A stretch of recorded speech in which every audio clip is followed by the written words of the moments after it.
예, 비하인드 뉴스 안지원 기자 나와 있습니다. 자, 안 기자 첫 번째 키워드부터 볼까요? 네, 첫 키워드는 끝나지 않은 전쟁입니다. 아, 예. 영화 장면인데요. 이게 어떤 영화인지 아시는 분들은 왜 이걸 썼는지 짐작하실 수 있을 것 같습니다. 네, 누구의 끝나지 않은 전쟁인 겁니까? 네, 한국당 내 친박과 비박 간 계파 갈등 이야기를 하고자 합니다. 예. 친박과 비박 간의 계파 갈등. 자, 그런데 나경원 신임 원내대표는 이제는 계파가 없다. 그러니까 당내에서 이제 친박과 비박은 금기어다. 뭐 이렇게까지 이야기하지 않았습니까? 네, 맞습니다. 그런데 오늘 상황을 보면 친박과 계파 간 비박 간 계파 갈등은 아직 끝나지 않은 것 같습니다. 예, 한국당 친박계 김진태 의원은 오늘 비박계 수장으로 불리는 김무성 의원을 향해서 날선 공격을 했는데요. 먼저 이 발언부터 들어보시죠. 예. 한때 당 대표까지 역임하신 분이라면 인간으로서 최소한의 염치는 지켜주시기를 당부드립니다. 어떻게 하다가 이렇게까지 망가져야 하는지 측은합니다. 아, 예. 자, 김무성 전 대표, 그러니까 김무성 의원에 대해서 이야기를 한 거잖아요. 어떤 부분에 대해서 최소한의 염치를 지켜달라, 염치가 없다 이렇게까지 이야기를 한 겁니까? 네, 오늘 나온 월간 조선과의 인터뷰 내용 때문이었는데요.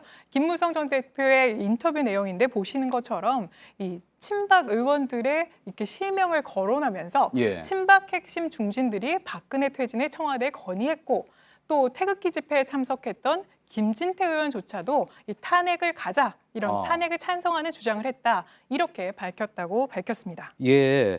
자, 그러니까 최근 친박계에서는 복당파를 향해서 탄핵에 대해서 책임을 져라. 아, 너희들이 탄핵을 찬성한 거 아니었느냐 이런 이야기가 지금 나오고 있었잖아요. 자, 그러니까 이제 김무성 의원이 탄핵 당시에는 친박계 의원들 이렇게 지금 이름을 거론한 서청원, 최경환, 홍문종 또 그리고 김진태 의원까지도 그 당시에 탄핵에 찬성을 했다. 아, 이런 취지의 이야기를 한 거군요. 맞습니다. 그래서 과거 김진태 의원의 이런 발언이 있었는지 저희가 찾아봤습니다. 예. 그랬더니 유튜브에 보시는 것처럼 김진태 당당하게 탄핵을 외치다 이런 영상이 있었는데요. 아, 제목으로까지 돼 있는 그런 영상이군요. 네, 맞습니다. 김 의원은 오늘 기자회견에서도 김무성 의원의 발언은 앞뒤를 다 뺀 발언이다 이렇게 얘기를 했고요. 자신은 탄핵 찬성을 주장을 했지만 이는 대통령을 하야시켜서 능욕받게 하느니 차라리 탄핵으로 가자 이런 취지였다고 설명했고요. 예. 그래서 저희가 당시 발언을 찾아봤는데 한번 들어보시죠. 예.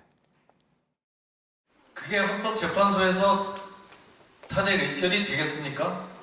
노무현 대통령도 탄핵이 안 되는데요. 그리고 그렇게 던져놓으면 야당에서도 그렇게 쉽게 탄핵 그렇게 덤벼들지 못할걸요. 아, 그러니까 어차피 탄핵을 시도해도 안 될 거니까 오히려 야당에 부담을 주자 뭐 이런 취지였다는 거군요. 네, 그러니까 진심은 그렇지 않지만 그런 취지에서 탄핵을 찬성했다 이런 취지였던 겁니다. 예. 그리고 김무성 의원은 또 앞서 실명이 언급됐던 친박 의원들은 청와대 대통령의 퇴진을 건의했었다 이렇게 말했는데요. 이를 확인하기 위해서 저희가 몇몇 친박 의원들과 통화를 시도했지만 아직까지 연결이 되진 않았습니다. 예. 나경원 원내대표가 JTBC 뉴스룸에 출연을 해서 이제는 친박 비박 정말 없다. 아, 그렇게까지 이야기를 했는데 앞으로 갈등 좀 더 지켜봐야지 될 것 같군요. 예, 두 번째 키워드로 한번 가볼까요? 네, 두 번째 키워드는 특위 부자입니다. 예, 특위 부자 어떤 이야기입니까? 네, 국회에서는 여야가 함께 특별위원회를 만들기도 하지만 이 각 당이 자체적으로 특위를 설치해서 운영을 하기도 합니다. 이 당이 집중할 만한 현안에 주력하기 위해서 구성하는 건데요. 민주당의 대표적인 특위로는 세월호 위원회 또 적폐청산위원회가 있었습니다. 예, 상당한 활동을 해서 시청자들 기억에도 많이 남아 있을 텐데 자, 그러면 누굽니까? 특위 부자는 민주당입니까? 네, 민주당 얘기를 하려고 하는데요. 이해찬 의원이 당대표로 취임하면서 특위를 새롭게 구성했습니다. 그래서 저희가 특위 설치 현황을 이렇게 모아봤는데 이렇게 예. 많습니다. 아, 이게 지금 다 민주당에 지금 설치되어 있는 특위들인 맞습니다. 겁니까? 예. 그래서 개수를 세어보면 보시는 것처럼 총 20개나 됩니다. 아, 예. 각 의원들이 뭐 각자 자기 상임위 챙기기도 쉽지는 않을 것 같은데 20개 적지 않은 숫자라고 볼 수 있을 것 같습니다. 네, 그런데다가 보통 특위는 현안에 대해서 목소리를 내기 위해서 만들다 보니까 야당이 더 적극적인 편인데요. 현재 한국당의 특위가 모두 16개니까 민주당이 한국당보다도 더 많은 겁니다. 그렇군요.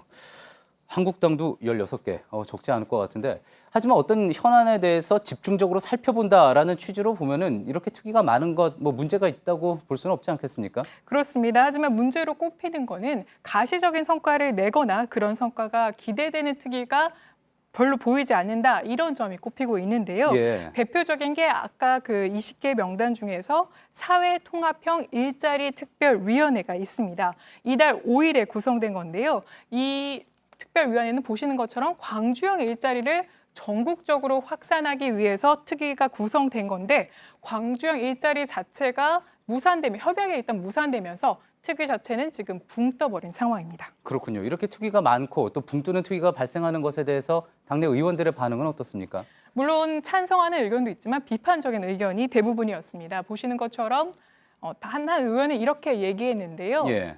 이 사안이 생길 때마다 땜질식으로 만들어 놓았다 이렇게 얘기하면서 그러다 보니까 민주당 내 모든 의원의 특위화가 이루어지고 있다 이렇게 비판하기도 했습니다. 예. 또 무엇보다 특위 자체가 대표가 바뀌면 대부분 자동 소멸되다 보니까 성과를 내기 위해서라도 연속성이 부족하다 이런 지적도 나오고 있습니다.